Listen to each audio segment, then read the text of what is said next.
انم نے روتے ہوئے اپنی بات پوری کی۔ اس کی بات کے دوران عشرت خاموشی سے اسے سنتی رہی۔ تو پھر مسئلہ کیا ہے؟ انم نے اسے گھور کر دیکھا۔ کیا تم سچ میں نہیں جانتی مسئلہ کیا ہے؟ دیکھو، اگر مسئلے سے مراد تمہاری آغا جان، فیروز تایا، دلاور بھائی یا سکندر ہے تو ان کے لیے تم آگ میں نہیں کود سکتی۔ یقین کرو، مجھے تو بہت خوشی ہوئی جب تم نے مجھے یہ بات بتائی۔ میں تو کہتی ہوں تم کبیر کی بات مان لو اور نکاح کر لو اس کے ساتھ۔ رسم و رواج میں اپنی زندگی برباد نہ کرو۔ یہاں ایک جہنم سے نکلو گی دوسرے جہنم میں جانے کے لیے۔ مردوں کی دنیا سے باہر نکلو اور ایک آزاد فضا میں سانس لو۔ تم پوری زندگی سمجھوتے میں نہیں گزار سکتی۔ تمہارا فیوچر کبیر کے ساتھ ہے۔ آج تمہیں زندگی موقع دے رہی ہے۔ کل جب تمہارا شوہر تمہارے منہ پہ تھپڑ مار کر تمہاری بے عزتی کرے گا، تب تم سوچو گی کاش اس دن ذرا سی ہمت کر لیتی تو آج یوں سسک سسک کر زندگی نہ جی رہی ہوتی۔ انم گھبرا کر کھڑی ہوئی۔ امی کہاں ہیں؟ وہ بازار گئی ہیں۔ صوبیہ بھابھی سے کنفرم کر کے آئی ہوں۔ تم بس سوچ لو، ایسا ممکن نہیں ہے عشرت، میں اتنا بڑا قدم نہیں اٹھا سکتی۔ آغا جان مار دیں گے اسے بھی اور مجھے بھی۔ اس نے انم کا ہاتھ پکڑ کر اپنے ہاتھ میں لیا۔ تم دونوں نکاح کر کے ہمیشہ کے لیے پاکستان چھوڑ جاؤ گے۔ لندن میں آغا جان کی 7 نسلیں بھی تمہیں نہیں ڈھونڈ سکتی۔ مجھے بہت ڈر لگ رہا ہے، میں یہ نہیں کر سکتی۔ تو کیا تم ساری زندگی امی اور تائی کی طرح مرد کے ظلم سہ کر زندگی گزار دو گی؟ یاد رکھو، اپنی مرضی سے نکاح کرنے کا حق تمہیں مذہب بھی دیتا ہے۔ میں سوچوں گی تم ابھی جاؤ یہاں سے، میں انتظار کروں گی تمہارے جواب کا۔ وہ تیزی سے کمرے سے باہر نکل کر اپنے کمرے میں آئی۔ اس نے کبھی سوچا بھی نہیں تھا انم کے دل میں ایسی کوئی بات ہوگی، لیکن اب جان کر اسے بہت اچھا لگ رہا تھا، اور یہ ڈر بھی کہ وہ بے وقوف انکار کر کے اپنی زندگی مشکل نہ بنا دے۔ وہ 1-1.5 گھنٹہ سوئی رہی، لیکن انم اس کے ذہن سے نہیں نکلی۔ 2 گھنٹے بعد انم خود اس کے پاس آئی۔ یہ رات کا وقت تھا جب تقریباً سب سو چکے تھے۔ وہ چھت پر اس کا انتظار کر رہی تھی۔ لاشعوری طور پر اسے یقین تھا وہ آئے گی۔ میں کبیر سے نکاح کرنے کے لیے تیار ہوں۔ اسے اتنی جلدی انم کے مان جانے پر یقین نہیں آیا۔ وہ سمجھی تھی وہ ڈر کر اپنا فیصلہ بدل دے گی۔ اب تم بتاؤ عشرت، تم میری کیا مدد کر سکتی ہو؟ میں تمہیں اس گھر سے صحیح سلامت باہر نکال سکتی ہوں، باقی کا کام کبیر کا ہے۔ وہ دونوں وہیں چھت پر بیٹھ کر سرگوشی کے انداز میں باتیں کرنے لگی۔ لیکن مجھے بہت ڈر لگ رہا ہے۔ انم کے چہرے پر گھبراہٹ کے آثار تھے۔ لگ نہیں رہا تھا وہ اپنے فیصلے سے پوری طرح متفق ہے۔ جب فیصلہ کر چکی ہو تو ڈرنا کیسا؟ ایک انجان آدمی کے ساتھ زندگی گزارنے سے بہتر ہے ایک ایسے انسان کا انتخاب کرو جسے تم جانتی تو ہو، جسے تم نے دیکھا تو ہے۔ اچھا یہ بتاؤ، کبیر کا کوئی نمبر وغیرہ ہے تمہارے پاس؟ ہاں نمبر تو ہے، لیکن میرے پاس موبائل نہیں ہے۔ موبائل میرے پاس ہے، تم بس نمبر دو۔ انم نے نمبر لکھوایا اور اس نے تیزی سے ادھر ادھر دیکھتے ہوئے نمبر نوٹ کر لیا۔ ٹھیک ہے، اب تم جاؤ یہاں سے، کوئی دیکھ لے گا تو شک کرے گا۔ میں کل اس سے تفصیلی بات کر کے تمہیں بتاؤں گی۔ میں انتظار کروں گی، مجھے معلوم ہے، اب تم جاؤ۔ انم ادھر ادھر دیکھتی بھاگتے ہوئے سیڑھیوں سے نیچے اتری۔ اس گھر میں ایک بڑا طوفان آنے والا ہے، کچن میں داخل ہوتے ہی اس نے کہا، جب سعدیہ بیگم کے علاوہ نرمین بھی وہیں تھی۔ کیا مطلب؟ نرمین نے پوچھا۔ سعدیہ نے بھی چولہا جلاتے ہوئے اس کی بات پر دھیان دیا۔ آغا جان کو زندگی کا سب سے بڑا صدمہ لگنے والا ہے۔ نرمین اور سعدیہ بیگم حیران ہو کے اسے دیکھنے لگی۔ آہستہ بول کمبخت، پھر سے کیا کر دیا تم نے؟ سعدیہ بیگم نے گھبراتے ہوئے دروازے کی طرف دیکھا۔ میری پیاری امی، میں نے کچھ نہیں کیا، بس یوں سمجھ لیں ایک پرندہ سونے کے اس پنجرے سے آزاد ہونے والا ہے۔ وہ دونوں نہ سمجھے کہ اس عالم میں اسے دیکھنے لگی۔ امی مجھے اس کے ارادے ٹھیک نہیں لگ رہے، لگام ڈال کے رکھیں اس کو۔ نرمین نے تشویش ظاہر کی۔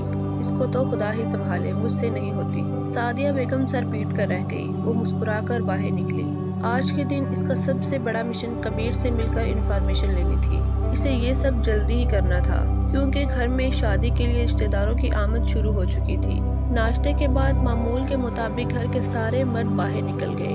اسے جب تسلی ہو گئی تو امی کے کمرے سے سیاہ چادر بغل میں دبا کر باہر نکلی اور لان میں آ کر اس نے سیاہ چادر اوڑھ لی اور آگے پیچھے دیکھتے ہوئے چپکے سے باہر نکل آئی۔ اس کے باہر آنے کا علم کسی کو نہیں ہوا۔ اس کے گھر کے ساتھ دوسرا گھر کبیر کا تھا۔ اس نے تیزی سے 2-4 بار بیل بجائی۔ وہ 2 منٹ بعد دروازہ کھولنے آیا اور ایسے لگ رہا تھا جیسے نیند سے جاگ کر آیا ہو۔ وہ ایک درمیانی شکل والا اور عمر میں انم سے کہیں بڑا سنجیدہ قسم کا آدمی لگ رہا تھا۔ پہلی نظر میں اسے سمجھ نہیں آئی انم کو ایسے لڑکے سے محبت کیسے ہو سکتی ہے۔ جی آپ کون؟ وہ بنا اس کی اجازت کے کبیر کے گھر میں گھس گئی اور اسے اپنا تعارف اور آنے کا مقصد بتایا۔ तकरीबन 1 घंटे तक वो वहीं इसके घर में बैठकर इससे हालात के बारे में डिस्कस करती रही। वो एक पढ़ा लिखा और सुलझा हुआ इंसान था। इसकी बातों से लगा वो अनम को लेकर काफी सीरियस था और इसके घर के हालात और माहौल अच्छे से जानता था। इसने आगे की सारी प्लानिंग पहले से कर रखी थी और इसने अपने ख्यालात इसके साथ भी शेयर कर दिए। वो इसे समझाती रही कि इसे कब, कहाँ और क्या क्या करना है और किस होशियारी से निकलना होगा। आप टेंशन न लें, हम लोग यहाँ से सेफ निकल जाएंगे इंशाल्लाह। टिकट्स कब की करवाई? कल रात की। तुम्हें हर बात का अच्छे से ख्याल रखना होगा। आगा जान की रसाई वहाँ तक है जहाँ पे आपकी सोच भी नहीं जा सकती। इसने कबीर को खबरदार किया। और मेरी उड़ान वहाँ तक है जहाँ आपके आगा जान का साया भी नहीं पहुँच सकता। वो खड़ी हुई। ठीक है, बाकी बातें कॉल पर करूँगी। वो जाने लगी, फिर मुड़ी। धोखा तो नहीं दोगे आप अनम को? ऐसा करूं तो सड़क पर खड़ा करके 100 जूते मारिएगा। वो मुस्कुराता हुआ कह रहा था। वो बाहर निकल आई। जिस खामोशी से वो एहतियात से वो चादर ओढ़कर बाहर निकली, इसी एहतियात से वापस अपने घर में दाखिल हुई। लेकिन मसला ये हुआ, इसे घर में दाखिल होते और भागते हुए उस्मा ताई ने देख लिया था, जो लान में पौधों को पानी दे रही थी। इसे देखते ही ताई चोर चोर चिल्लाने लगी। वो रुकी नहीं और भागती हुई घर के अंदर दाखिल हुई। बाहर हाल में कोई नहीं था। वो तेजी से अनम के कमरे में घुस गई और दरवाजा अंदर से बंद कर लिया। फिर इसने तेजी से चादर उतारी।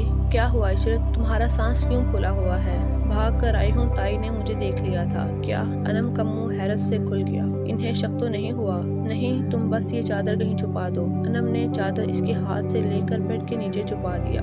इस वक्त दरवाजा जोर से बजा। बाहर ताई थी। वो दरवाजा खोलने के लिए गई। ताई इसे अनम के कमरे में देखकर हैरान भी हुई और काफी गुस्सा भी किया। तुम यहाँ क्या कर रही हो? उन्होंने चिल्लाते हुए पूछा। इसकी बजाय अनम आगे बढ़ती। अम्मी, आप परेशान क्यों हैं? खैर तो है ना? घर में चोर घुस आया है, तुम अपना दरवाजा बंद करो, कहीं कोई जेवर न ले जाए। और तुम? ताई ने कहर भरी नजरों से इसे देखा। तुम तो दफा हो जाओ यहाँ से। क्यों आई हो यहाँ? वो चुपचाप शाने उचकाती वहाँ से चली गई।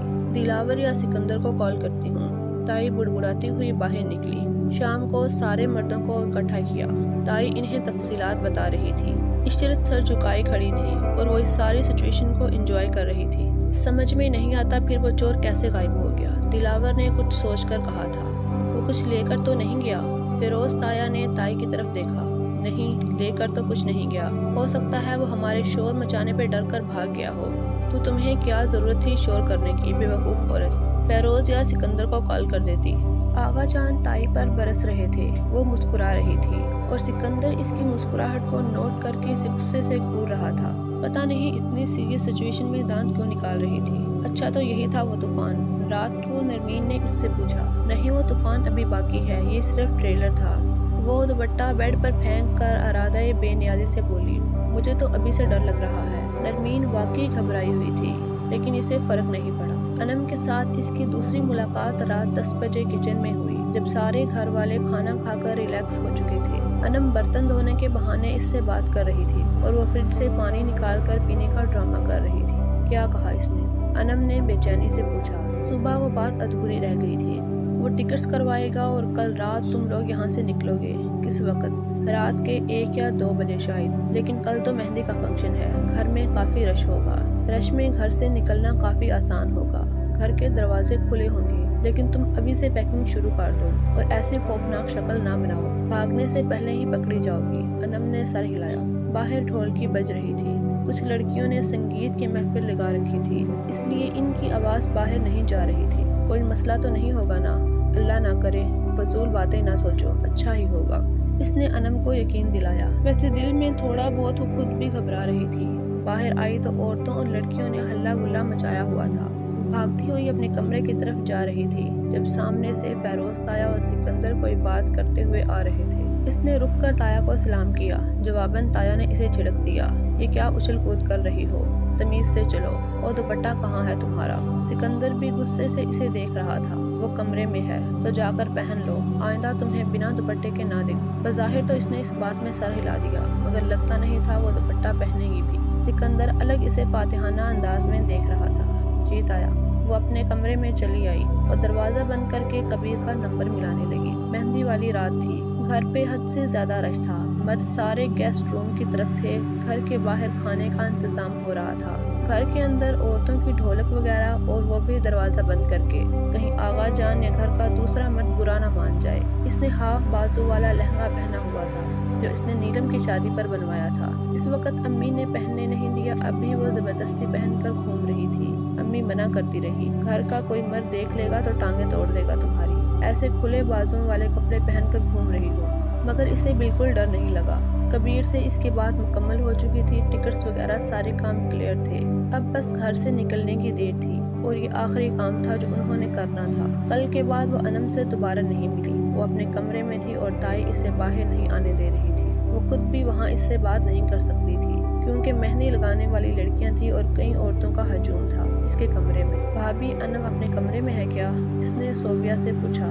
بات شروع کرنے کے لیے اسے اور کوئی جملہ نہیں ملا، ظاہر ہے عشرت۔ اس نے کچھ گھور کر اسے دیکھا، اور تائی کہاں ہے؟ پہلے تو انم کے کمرے میں تھی، لیکن اب پتہ نہیں کہاں ہے۔ کوئی کام تھا کیا؟ نہیں۔ اچھا، انم کے کمرے میں رش تھا کیا؟ ہاں، کچھ عورتیں تو تھی، لیکن تم یہ سب پوچھ کر مجھے شک میں کیوں ڈال رہی ہو؟ صوبیہ مسلسل اسے گھور کر دیکھ رہی تھی، بس ایسے ہی۔ اچھا، مجھے امی بلا رہی ہیں۔ وہ صوبیہ کو وہاں سے ٹالتے ہوئے جلدی سے غائب ہو گئی، انم کے کمرے کے باہر آئی جہاں اندر باہر رش تھا۔ بات کرنے کا کوئی موقع نہیں تھا، وہ واپس پلٹ آئی۔ ایک کمرے میں کچھ لڑکیاں دروازہ بند کر کے میوزک لگا کر ڈانس کر رہی تھی، شاید تائی نے ہی انہیں یہ مشورہ دیا تھا۔ اسے بھی ایک لڑکی اندر کھینچ کر لے گئی اور زبردستی اس سے 2 منٹ ڈانس کروایا۔ اسے رش میں گھٹن ہونے لگی، وہ چھت پہ چلی آئی۔ نیچے سارے مرد مہمان نظر آ رہے تھے، وہ غیر ارادی طور پر انہیں دیکھنے لگی۔ آغا جان اور فیروز تایا اپنی نگرانی میں کام کروا رہے تھے، سکندر بھی ان کے پاس کھڑا تھا۔ اس نے کالے رنگ کی جینز پر سفید کرتا پہنا ہوا تھا، اور ایک روایتی شال بھی اس کے کاندھوں پر نظر آ رہی تھی۔ سکندر کی بہت اچانک اس پر نظر پڑی اور وہ غصے سے اسے دیکھنے لگا، پھر وہ وہاں سے غائب ہو گیا۔ 2 منٹ بعد وہ اس کے سامنے چھت پر تھا۔ چھت پہ کیا کر رہی ہو؟ وہ اس کے سامنے کھڑا غصے سے چلا رہا تھا، اور وہ سکون سے نیچے دیکھ رہی تھی بنا اسے کوئی اہمیت دیے۔ سکندر کو مجبوراً اس کے بازو کھینچ کر اسے توجہ دلانی پڑی۔ سارے مرد ہیں نیچے اور تم یہاں چھت پہ، اور تم نے یہ کیسے کپڑے پہنے ہیں؟ وہ اس کے کھلے بازو دیکھ رہا تھا۔ میری مرضی میں جیسے کپڑے پہنوں، تمہاری مرضی نہیں چلے گی۔ چلو یہ کپڑے ابھی تبدیل کر کے آؤ۔ بالکل نہیں۔ وہ ہاتھ باندھ کر کھڑی ہوئی۔ دیکھو، ضد نہ کرو، مار کھاؤ گی مجھ سے۔ اس کا اشتعال بڑھتا جا رہا تھا۔ تو مارو، تم بزدل مرد عورت کو مارنے کے علاوہ اور کر بھی کیا سکتے ہو؟ وہ ادھر ادھر ٹہل کر جیسے اپنا غصہ کم کرنے کی کوشش کر رہا تھا۔ مجھے مجبور نہ کرو کہ تمہارا منہ توڑ دوں۔ تم اور آغا جان جب عورتوں کے حقوق پورے نہیں کر پاتے تو مار پٹائی شروع کر دیتے ہو۔ وہ غصے سے اسے دیکھتا رہا۔ اگر تم نے یہی مار پٹائی کرنی تھی تو لندن سے جا کر تعلیم پہ اتنا پیسہ کیوں ضائع کیا؟ اب وہ چلا رہی تھی، تعلیم بے حیائی نہیں سکھاتی۔ وہ بھی چلایا، تو میں کون سا کپڑے اتار کر گھوم رہی ہوں؟ ہاف بازو والی چولی پہنی ہے، وہ بھی عورتوں کی محفل میں۔ وہ اب اسے انگلی دکھا رہی تھی۔ وہ اس خاندان کی پہلی لڑکی تھی جو یوں کسی مرد سے انگلی اٹھا کر بات کرتی تھی، ورنہ آج تک اتنی ہمت کسی کی نہ ہوئی۔ دیکھو، بحث نہ کرو اور دفع ہو جاؤ یہاں سے۔ وہ آپے سے باہر ہو گیا۔ شور کی وجہ سے ان دونوں کا جھگڑا کوئی سن نہیں پا رہا تھا۔ تم یہاں آئے ہو، تم جاؤ یہاں سے۔ وہ مقابلے بازی پر اتر آئی۔ تم مرے گی ایک دن۔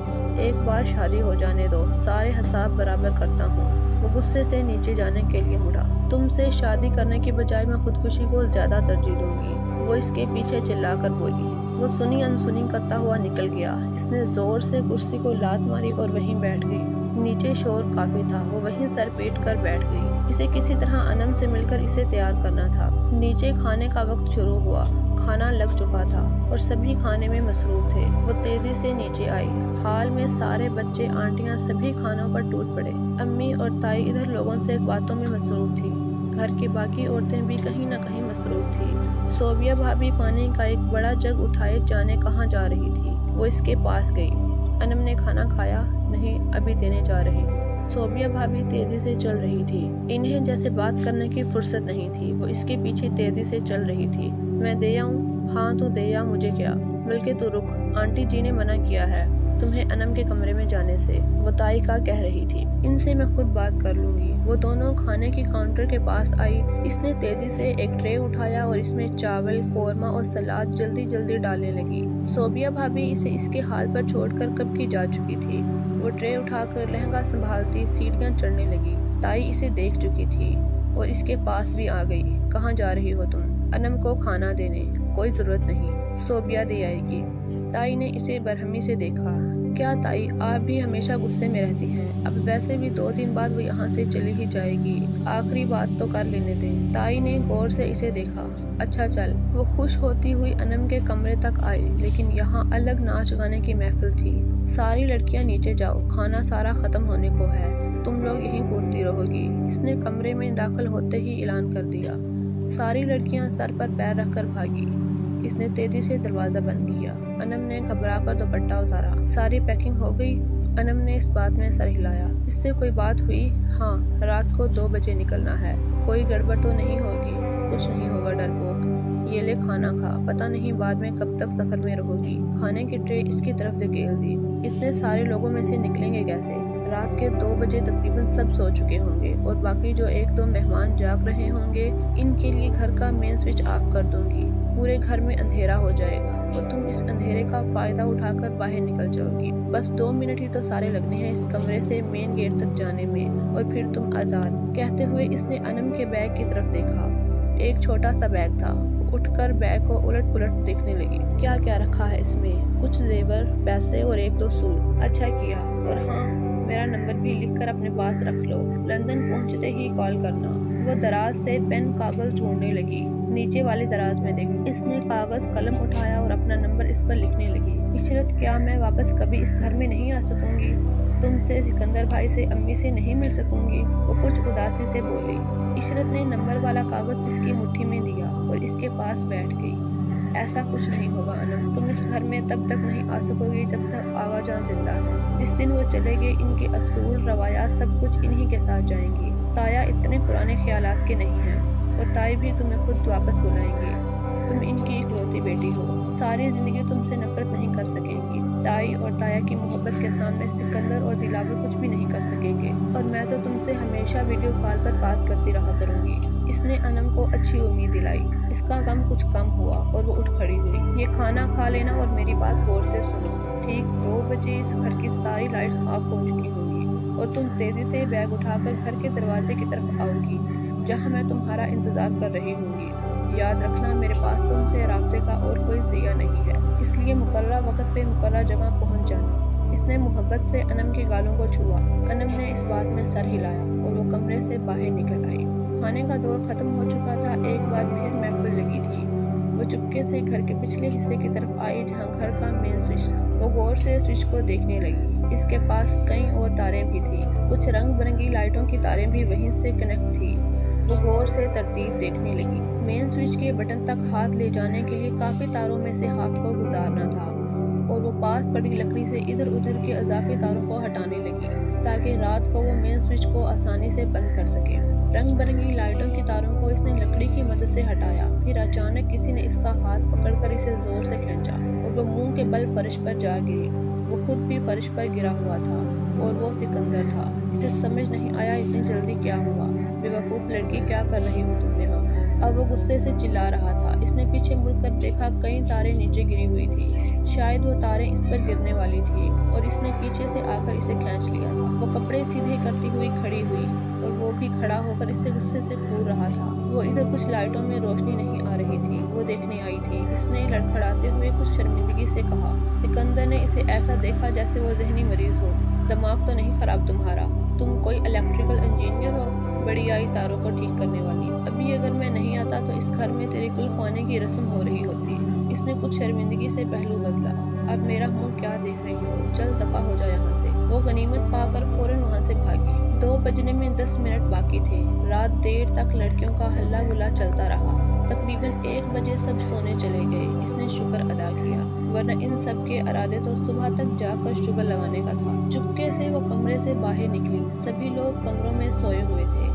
बाहर हाल में सन्नाटा था। वो आगे पीछे दाएं बाएं देखते हुए आगे बढ़ी। कोशिश इसकी यही थी, बिना कोई आवाज़ पैदा किए वो मेन स्विच तक पहुंच जाए, और 2 मिनट बाद वो मेन स्विच के सामने थी। बिस्मिल्लाह पढ़कर इसने चारों तरफ देखा, फिर तेजी से बटन ऑफ किया। पूरा घर अंधेरे में डूब गया। वो तेजी से चलकर घर के मेन गेट की तरफ आई और साइड पे होकर खड़ी हो गई। इसे ये भी डर था कहीं कोई लाइट वगैरह बंद करने की वजह से चेकिंग के लिए ना आ जाए। अनम को वो हदायत दे चुकी थी कि लाइट बंद होने के फौरन बाद ही दरवाजे के पास पहुंच जाए। यकीनन वो भी लाइट बंद होने का इंतजार कर रही थी। मेन गेट मेहमानों के आने जाने की वजह से खुला रखा गया था, वरना अमूमन बंद हो जाता था। अनम सर पे सफेद चादर डाले अपना स्याह बैग उठाए बिना कोई आवाज पैदा किए इसके पास आ गई। इसने बोलने की बजाय इशारे से काम लिया और अनम को बाहर चलने का इशारा किया। वो खुद आगे आगे चलने लगी, अनम इसके पीछे पीछे चल रही थी। भागते हुए वो चारों तरफ भी देख रहे थे। कबीर से पहले ही वो राब्ते में वो अपनी तरफ से मुकम्मल तैयारी कर चुका था और अब बाहर निकलने से पहले इसने कबीर को मैसेज किया था। जवाबन इसने ओके लिखा था।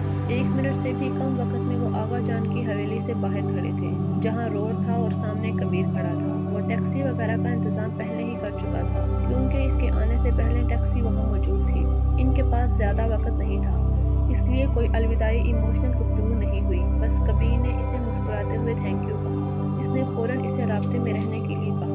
अनम से वो गले मिली और वो दोनों टैक्सी में बैठकर हाथ के इशारे से इसे खुदा हाफिज कह रहे थे। नजरों से उजल होने तक वो अंधेरे में ही इसी सुनसान सड़क पर खड़ी रही और फिर वो तेजी से अंदर आई और इसी एहतियात से एक बार फिर मेन स्विच तक आई। इसने लाइट ऑन कर दी। हर तरफ रोशनी फैल गई। इसने एक बार फिर चारों तरफ देखा और डरते भागते अपने कमरे तक आई। इसने सुकून का सांस लिया और बिस्तर पर लेट गई, ये जानते हुए कि आने वाली सुबह एक बहुत बड़ा तूफान आने वाला है। वो सोना नहीं चाहती थी, लेकिन इसे नींद आ गई।